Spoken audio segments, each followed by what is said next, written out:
Hey guys, what's up? Welcome back to Enchant Films. Here are the most shocking guests ever on Dr. Phil. Number 10, Danielle Bregoli.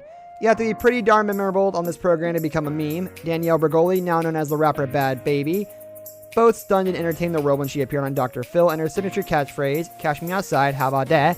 instantly became a cultural sensation. But while that was funny and all, the thin 13-year-old Bregoli was still a very scary and shocking guest. She openly admitted to stealing credit cards and vehicles, laughed while describing instances of physical violence towards her mother, and threatened to fight both her mother and the audience. So young and so disturbing. What you think you're doing that contributes to this chaos and this problem? I don't behave disrespectful. Number 9, Tyler Perry's wife. A woman by the name of Carla appeared on Dr. Phil, claiming to be Tyler Perry's wife, only you know she isn't. According to her, Perry messaged her on Facebook and they instantly became friends. Once Tyler proposed, he asked for money for various charities and Carla sent him $100,000, leaving her flat broke. Her daughters rightfully assumed that it was all a scam, but Carla wasn't having any of it. She also believed herself to be the mother of Perry's real son, somehow. It's a sad and upsetting story combining the worst aspects of celebrity worship and gullibility. I didn't talk to him on the phone. I tried on many occasions to get him to meet me face to face, and for some reason he always came up with some reason not to. You have to understand, he is a brilliant... Number 8, Peyton's racist father. A lot of things can tear a family apart, including racism. Guess Peyton's dad is a member of the KKK who served 9 years in prison for manufacturing bombs to blow up an abortion clinic. He also refuses to acknowledge his grandson, Peyton's child, because he is half black. According to Peyton, her father has called her child critter, monster, and ape. In his words, his grandson is not human because he's not 100% white. And because he isn't human, he couldn't possibly be his grandson. It's a sickening, heartbreaking story and one of Dr. Phil's most challenging to watch. Number 7, McKenzie and Her Family. 9-year-old McKenzie is a hard child to manage, as seen in home videos of her toppling furniture, screaming, and attempting to bite her mother.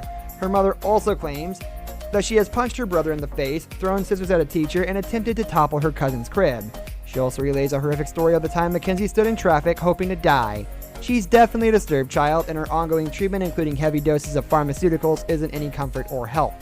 Worse still, her father allegedly beats her with a belt. What a tragic and shocking story. Forget I'm always stronger than you! Indescribable. She threw a pair of scissors at her teacher, headbutted a school monitor, and one time she tried tipping over my niece's crib while she was lying in it.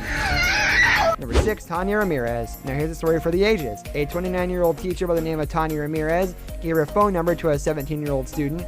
This student has then appeared on her doorstep one night and they had sex, and the student filmed the encounter with his phone.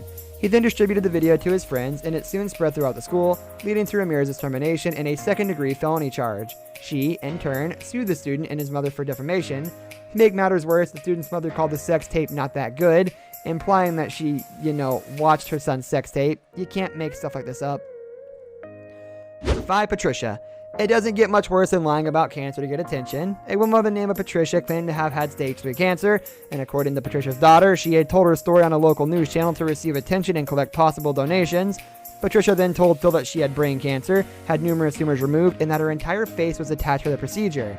And while she did, in fact, have some form of brain surgery, her medical records disprove almost everything else she said.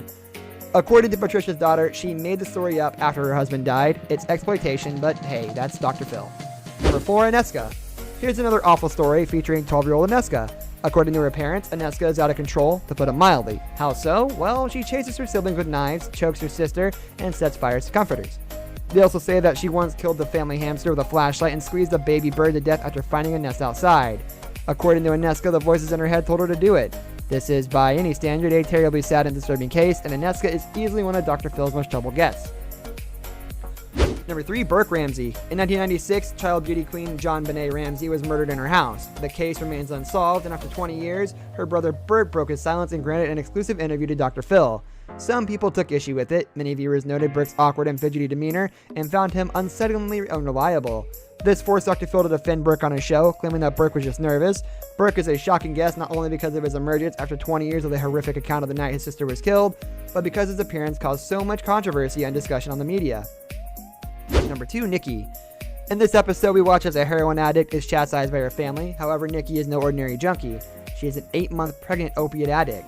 According to the narrative related on the show, though Nikki was very close to having a baby, she lived in a van and dabbled in prostitution so she could buy herself and her boyfriend heroin. She also admitted to overdosing when she was 7 months pregnant, and that she puts heroin before her baby. Sometimes Dr. Phil cases can shock you, sometimes they scare you, and in the case of Nikki, they make you feel wicked shame and anger at the subjects involved. Number 1, Zachary Davis. It's not often that a convicted murderer gives an interview to Dr. Phil, but here you go. In 2012, teenager Zachary Davis bludgeoned his mother to death with a sledgehammer. Dr. Phil interviewed him 2 months before his trial, one which eventually led to a life sentence for Davis, and this was easily the creepiest and most shocking interview in Dr. Phil history. Davis detailed why and how he murdered his mother, and throughout the interview he simply stares at the doctor with emotionless eyes and speaks in an unnerving Jigsaw-esque monotone voice. The interview is full of tension and horrific content, and we can barely stand to watch it. This brings us to the end of our video. I hope you enjoyed it. Hit like if you did. And don't forget to subscribe to our channel so you don't miss out on any of our videos in the future. Also watch the 2 videos that are on your screen because I'm sure you'll love them. With that, I'll see you in the next video.